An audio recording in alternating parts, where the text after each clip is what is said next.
कैसे हैं class 11th वाले दोस्तों। हम उम्मीद करते होंगे कि आप अच्छे होंगे, स्वस्थ होंगे और मस्त होंगे और आपका पढ़ाई भी अच्छा तरीके से चल रहा होगा। तो फिलहाल आज की इस वीडियो में मैं लेकर आया हूँ आप लोग की डिमांड पर। आप लोग बहुत सारा कमेंट कर रहे थे कि 11th का तैयारी स्टार्ट कर दीजिए। तो आप लोग की डिमांड पे हम लोग तैयारी शुरू कर दिए हैं। तो आज से वीडियो रेगुलर एकदम कंटिन्यू आने वाला है। तो सबसे पहले वीडियो को लाइक करके चैनल को सब्सक्राइब कर दीजिएगा, क्योंकि आज से वीडियो बहुत सारा इंपॉर्टेंट क्वेश्चन आने वाला है जो कि आपके एग्जाम में सीधे देखने को मिल सकता है। इस वीडियो को शुरू करते हैं। तो फिलहाल आज की इस वीडियो में हम क्लास 11th का जो आर्ट्स के लिए जो विषय हिंदी का एग्जाम होगा उसके लिए एमसीक्यू कराने वाले हैं। और मैं आपको बता दूं कि आपका जो भी एग्जाम होगा वो ऑब्जेक्टिव होगा, यानी कि एमसीक्यू वाला होगा, यानी कि जिसमें 40 एमसीक्यू होगा दोस्तों, यानी कि ऑब्जेक्टिव एग्जाम होगा। और 3 सेक्शन में एग्जाम होगा दोस्तों, यानी कि सेक्शन ए, सेक्शन बी और सेक्शन सी, यानी कि खंड क, खंड ख और खंड ग में होगा। तो चलिए बिना देरी के और बिना लेट किए हुए इस वीडियो को शुरू करते हैं। तो यहाँ पे आप लोग देखिएगा खंड क है, यानी कि सेक्शन ए का यहाँ क्वेश्चन है जिसमें अपठित बोध रहेगा, यानी कि गद्यांश रहेगा। तो इस गद्यांश को पढ़कर आपको उत्तर देना है। तो जीवन में सफलता प्राप्त करने के लिए न केवल ज्ञान और तकनीक कौशल आवश्यक है, बल्कि जीवन कौशल भी उतने ही महत्वपूर्ण है। जीवन कौशल में संचार, समस्या समाधान, निर्णय क्षमता, समय प्रबंधन और तनाव प्रबंधन जैसे गुण शामिल होते हैं। इन कौशलों की मदद से व्यक्ति कठिन परिस्थितियों का सामना कर सकता है और अपने लक्ष्यों को प्राप्त कर सकता है। उदाहरण के लिए, यदि किसी व्यक्ति को समय प्रबंधन करने का अच्छा ज्ञान है तो वह अपनी प्राथमिकताओं को सही तरीके से तय कर सकता है और कार्य समय पर पूरा कर सकता है। इसी प्रकार तनाव प्रबंधन व्यक्ति को मानसिक और शारीरिक स्वास्थ्य बनाए रखने में मदद करता है। इसलिए जीवन कौशल न केवल व्यक्ति विकास के लिए बल्कि सामाजिक और पेशेवर सफलता के लिए आवश्यक है। तो जो पैसेज था दोस्तों वो आपको टाइम मैनेजमेंट के बारे में बता रहा था, यानी कि समय के बचाव और कैसे यूज किया जाता है इस सब के बारे में बताया था। तो यहाँ से आपका पहला क्वेश्चन स्टार्ट होता है। तो यहाँ पे पहला क्वेश्चन है दोस्तों, गद्यांश के अनुसार जीवन कौशल में कौन सा गुण शामिल नहीं है। यहाँ पे आपको याद रखना है कि यहाँ पे नहीं पूछा है। तो नहीं पूछा है तो इसका जो करेक्ट आंसर हो जाएगा आपका ऑप्शन नंबर डी हो जाएगा। धन संचय करने के लिए नहीं बताया गया है गद्यांश में, ऑप्शन नंबर डी इसका बिल्कुल राइट आंसर हो जाएगा। और नेक्स्ट क्वेश्चन है दोस्तों, समय प्रबंधन का लाभ क्या है, यानी कि टाइम मैनेजमेंट करने का लाभ क्या है दोस्तों। तो यह इससे कार्य समय पर पूरा हो जाता है। तो ऑप्शन नंबर ए इसका राइट आंसर हो जाएगा दोस्तों, ऑप्शन नंबर ए। और इसी तरह यहाँ पे नेक्स्ट क्वेश्चन है दोस्तों, तनाव प्रबंधन का मुख्य उद्देश्य क्या है। तो इसका जो करेक्ट आंसर हो जाएगा दोस्तों ऑप्शन नंबर ए हो जाएगा, मानसिक और शारीरिक स्वास्थ्य बनाए रखना इसका करेक्ट आंसर हो जाएगा। और इसी तरह हम नेक्स्ट क्वेश्चन को देखते हैं। तो नेक्स्ट क्वेश्चन है, गद्यांश के अनुसार जीवन कौशल का महत्व क्यों है। तो इसका जो राइट आंसर हो जाएगा आपका ऑप्शन नंबर सी हो जाएगा दोस्तों, व्यक्तिगत, सामाजिक और पेशेवर सफलता के लिए जीवन कौशल का महत्व बहुत ज्यादा है, इसलिए इसका जो करेक्ट आंसर हो जाएगा आपका ऑप्शन नंबर सी हो जाएगा। और इसी तरह नेक्स्ट क्वेश्चन को देख लेते हैं। तो नेक्स्ट क्वेश्चन है दोस्तों, यहाँ पे क्या दिया हुआ है, यहाँ पे पद्यांश दिया हुआ है, इसको ध्यान पूर्वक पढ़कर प्रश्नों का उत्तर का चयन करना है। तो चलिए बिना देरी के इसको भी पढ़ ही लेते हैं। तो यहाँ पे कह रहा है कि मानवता का सच्चा अर्थ करुणा और दया में है, सहयोग और सेवा से जीवन में माया में है, ईमानदारी का दीप जलाओ, सत्य का पथ अपनाओ, दूसरों के दुख में सहभागी बन, मानवता का धर्म निभाओ। तो यहाँ आपका पद्यांश दिया हुआ था, यहाँ पर भी दिया हुआ है कि क्षमा, सहिष्णुता और प्रेम से बनेगा जग सुंदरतम, मानवीय गुण अपनाकर ही जीवन होगा पूर्णतम। तो यहाँ पे 5 नंबर क्वेश्चन कर रहा है दोस्तों कि पद्यांश में मानवीय गुणों में से किसे मानवता का सच्चा अर्थ बताया गया है। तो इसका जो राइट आंसर हो जाएगा आपका ऑप्शन नंबर ए हो जाएगा, करुणा और दया को बताया गया है क्या, मानवता का सच्चा अर्थ बताया गया है। तो इसी तरह यहाँ पे नेक्स्ट क्वेश्चन को देख लेते हैं। नेक्स्ट क्वेश्चन आपसे कह रहे हैं कि ईमानदारी को किससे तुलना की गई है। तो ईमानदारी को किससे तुलना किया गया है दोस्तों, द्वीप से, ऑप्शन नंबर बी इसका करेक्ट आंसर हो जाएगा क्योंकि ऊपर दिया हुआ था। और यहाँ पे नेक्स्ट क्वेश्चन है 7 नंबर क्वेश्चन आपसे कह रहे हैं कि पद्यांश के अनुसार मानवता का धर्म निभाने के लिए क्या करना चाहिए। तो मानवता का धर्म निभाने के लिए क्या करना चाहिए दोस्तों, ऑप्शन नंबर इसका हो जाएगा आपका ऑप्शन नंबर ए हो जाएगा कि दूसरों के दुख में सहभागी बनना चाहिए, यानी कि दूसरों के दुख में मदद करना चाहिए। ऑप्शन नंबर ए इसका बिल्कुल करेक्ट आंसर हो जाएगा। और नेक्स्ट क्वेश्चन है कि जग को सुंदर बनाने के लिए किन गुणों को अपनाने की बात कही गई है। तो यहाँ पे क्या कहा गया है दोस्तों? ऑप्शन नंबर इसका हो जाएगा आपका बी, क्षमा, सहिष्णुता और प्रेम को अपनाने की बात कहा गया है। यानी कि क्षमा, किसी की गलती को क्षमा करना और प्रेम से रहना, मिलजुल कर रहना, ये इससे जग को सुंदर बनाने के लिए गुणों की बात कहा गया है। ऑप्शन नंबर इसका बी इसको करेक्ट आंसर हो जाएगा। और इसी तरह यहाँ पे 9th नंबर क्वेश्चन कह रहा है आपसे कि विविध भारती सेवा की शुरुआत कब हुई थी? तो मैं आपको बता दूं कि विविध भारती सेवा एक रेडियो प्लेटफॉर्म है जो भारत सरकार के द्वारा चलाया गया था। कब से? तो इसका जो राइट आंसर हो जाएगा आपका ऑप्शन नंबर ए हो जाएगा 1957 ईस्वी में। 10 नंबर क्वेश्चन कह रहा है कि टेलीविजन जनसंचार का कौन सा माध्यम है?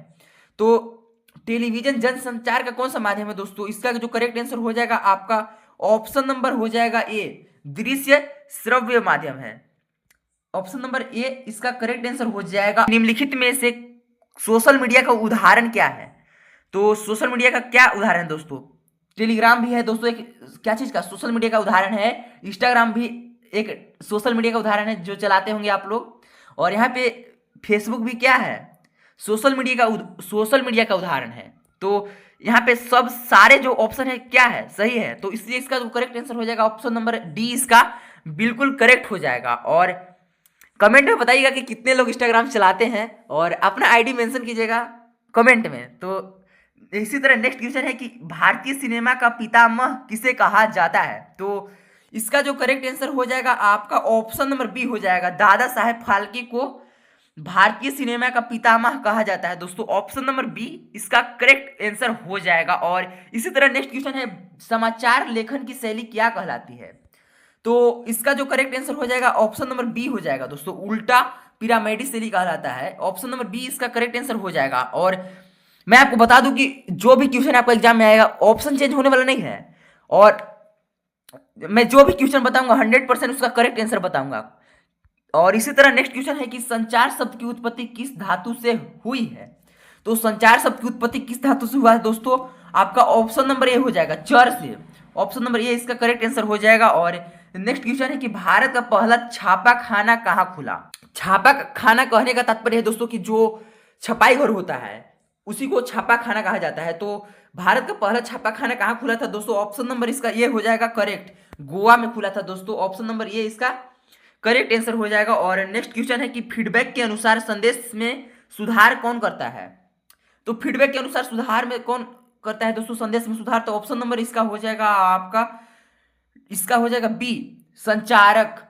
ऑप्शन नंबर बी इसका करेक्ट हो जाएगा। और नेक्स्ट क्वेश्चन है कि जब हम किसी को इशारे से या संकेत से बुलाते हैं तो इस प्रकार का संचार क्या कहलाएगा? सी इसका बिल्कुल राइट आंसर हो जाएगा। और यहाँ पे ये ऑप्शन कर रहा था मौखिक संचार, जो कि बिल्कुल गलत है। यहाँ पे सांकेतिक संचार ये भी गलत है। और नेक्स्ट क्वेश्चन है किसने कहा है कि संचार अनुभवों की साझेदारी है? तो किसने कहा यह बात दोस्तों? ऑप्शन नंबर ए हो जाएगा, विल्बर श्रैम जो थे उन्होंने कहा था कि संचार अनुभवों की साझेदारी है। ऑप्शन नंबर इसका ए ऑप्शन बिल्कुल राइट आंसर हो जाएगा दोस्तों। ऑप्शन नंबर ए इसका करेक्ट आंसर हो जाएगा। और नेक्स्ट क्वेश्चन है, नेक्स्ट यहाँ पे क्या है? यहाँ पे सेक्शन ग है, यानी कि खंड ग है दोस्तों। और यहाँ पे क्वेश्चन कर रहा है कि निम्नलिखित गद्यांश को ध्यानपूर्वक पढ़कर दिए गए प्रश्नों के लिए सही उत्तर का चयन करना है। तो सबसे पहले इसको पढ़ लेते हैं, क्योंकि अगर हम पढ़ते नहीं है तो आपको अगला क्वेश्चन समझ ही नहीं आएगा। तो इसी तरह हम लोग इसको पढ़ लेते हैं कि धनराम की मंद बुद्धि रही हो या मन में बैठा हुआ डर कि पूरे दिन घोटा लगाने पर भी उसे 13 का पहाड़ा याद नहीं हो पाया। छुट्टी के समय जब मसाब ने उससे दोबारा पहाड़ा सुनाने को कहा तो तीसरी सीढ़ी तक पहुंचते पहुंचते वह लड़खड़ा गया था। लेकिन इस बार मास्टर त्रिलोक सिंह ने उसके लाए हुए बेंत का उपयोग करने की बजाय जवान की चाबुक लगा दी थी। मेरे दिमाग में लोहा भरा है रे, विद्या का ताप कहाँ लगेगा इसमें। अपने थैले से 5-6 दरातियां निकालकर उन्होंने धनराम को धार लगा लाने के लिए पकड़ा दी थी। किताबों की विद्या का ताप लगाने की सामर्थ्य धनराम के पिता की नहीं थी। धनराम हाथ पैर चलाने लायक हुआ ही था कि बाप ने उसे धोखनी फेंकने या सान लगाने के कामों में उलझाना शुरू कर दिया और फिर धीरे धीरे हथौड़ों से लेकर घन चलाने की विद्या सिखाने लगा। फर्क इतना ही था कि जहां मास्टर त्रिलोक सिंह उसे अपनी पसंद का बेंत चुनने की छूट दे देते थे, वहां गंगाराम इसका चुनाव स्वयं करते थे और जरा से भी गलती होने पर छड़ या बेंत या हत्था से जो भी हाथ लगा जाता उसी से अपना प्रसाद दे देते थे, यानी कि बच्चे को मार देते थे। एक दिन गंगाराम अचानक चल बसे थे तो धनराम ने सहज भाव से उनकी विरासत संभाल ली और पास पड़ोस के गांव वालों को याद नहीं रहा वे कब गंगाराम के आफर को धनराम का आफर कहने लगे थे। तो यहाँ पे 19 नंबर अब क्वेश्चन को देख लेते हैं। हमने गद्यांश को अच्छी तरह से पढ़ चुके हैं। तो यहाँ पे कह रहे हैं प्रस्तुत गद्यांश किस पाठ से लिया गया है। तो जब आप चैप्टर पढ़ रहे होंगे दोस्तों तो आपको पता होगा कि ये जो चैप्टर है किससे लिया गया है। ऑप्शन नंबर सी इसका करेक्ट हो जाएगा। गलता लोहा जो है पाठ है उसी से लिया गया था। और इसी तरह नेक्स्ट क्वेश्चन है कि धनराम को 13 का पहाड़ा क्यों याद नहीं हो पा रहा था। तो इसका जो करेक्ट आंसर हो जाएगा आपका ऑप्शन नंबर हो जाएगा बी। धनराम मंदबुद्धि के था और डर के कारण वो पहाड़ा 13 का पहाड़ा याद नहीं कर पा रहा था। और नेक्स्ट क्वेश्चन है गद्यांश में विद्या का ताप से क्या तात्पर्य है। इसका ए ऑप्शन बिल्कुल राइट आंसर हो जाएगा। और नेक्स्ट क्वेश्चन है कि दोस्तों चलिए देखते हैं इसको नेक्स्ट क्वेश्चन को। तो नेक्स्ट क्वेश्चन है आपसे गंगाराम के निधन के बाद धनराम ने क्या किया।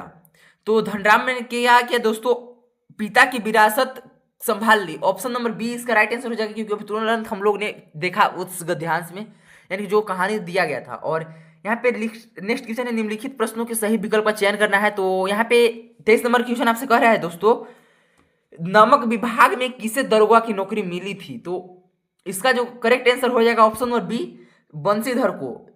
और नेक्स्ट क्वेश्चन है दोस्तों लेखिका मियां नसीरुद्दीन के पास किस हैसियत से गई थी।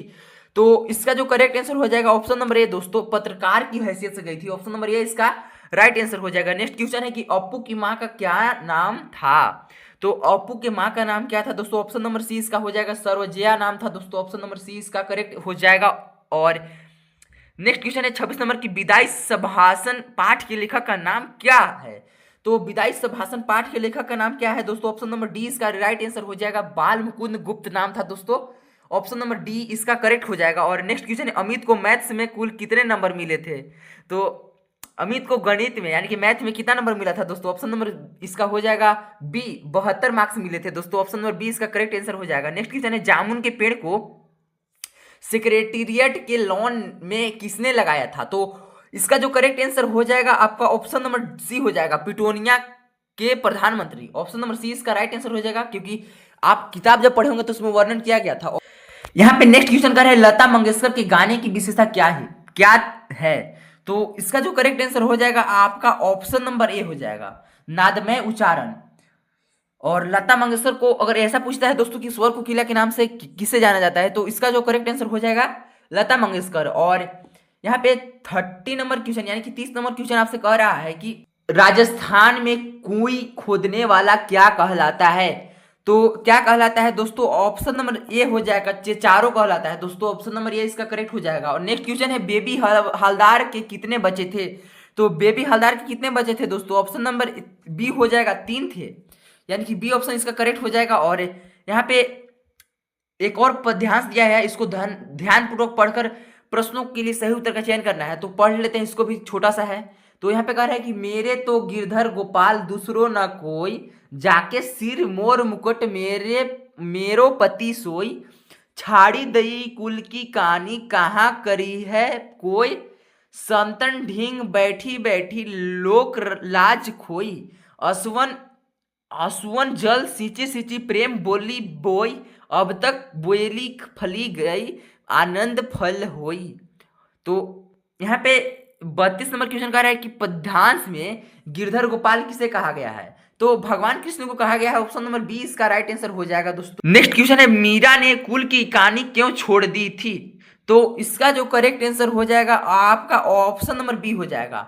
भगवान कृष्ण की भक्ति के लिए कुल की कहानी को छोड़ दी थी। और नेक्स्ट क्वेश्चन है संतन ढीक बैठी बैठी लोक लाज खोई का अर्थ क्या है। तो इसका अर्थ है दोस्तों संतों की संगति में रहकर मीरा ने समाज की परवाह नहीं की। ऑप्शन नंबर ए इसका करेक्ट आंसर हो जाएगा। और नेक्स्ट क्वेश्चन है दोस्तों कि मीरा ने किसके जल से प्रेम बेली बोई। तो इसका जो करेक्ट आंसर हो जाएगा आपका ऑप्शन नंबर बी हो जाएगा। अश्वन यानी कि आंसुओं के जल से प्रेम बेली बोई, ऑप्शन नंबर बी इसका करेक्ट हो जाएगा। नेक्स्ट क्वेश्चन है कि कबीरदास कौन सी काव्य धारा के कवि थे?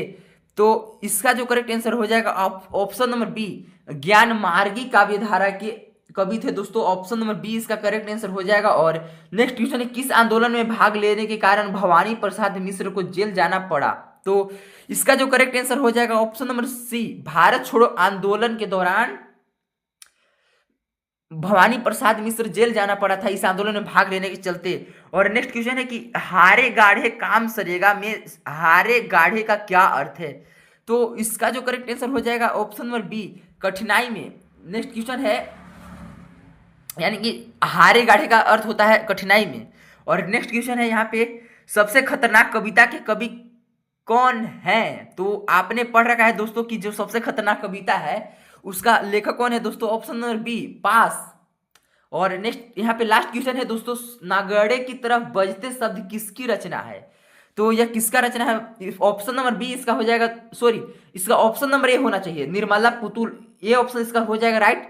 और तो ये रहा आज का वीडियो दोस्तों, और कमेंट में बताइएगा कि वीडियो कैसा लगा। और अगर आप लोग सपोर्ट दिखाएंगे तभी और आगे और सारे सब्जेक्ट का तैयारी कराया जाएगा। तो मिलते हैं एक और नए वीडियो में, तब तक के लिए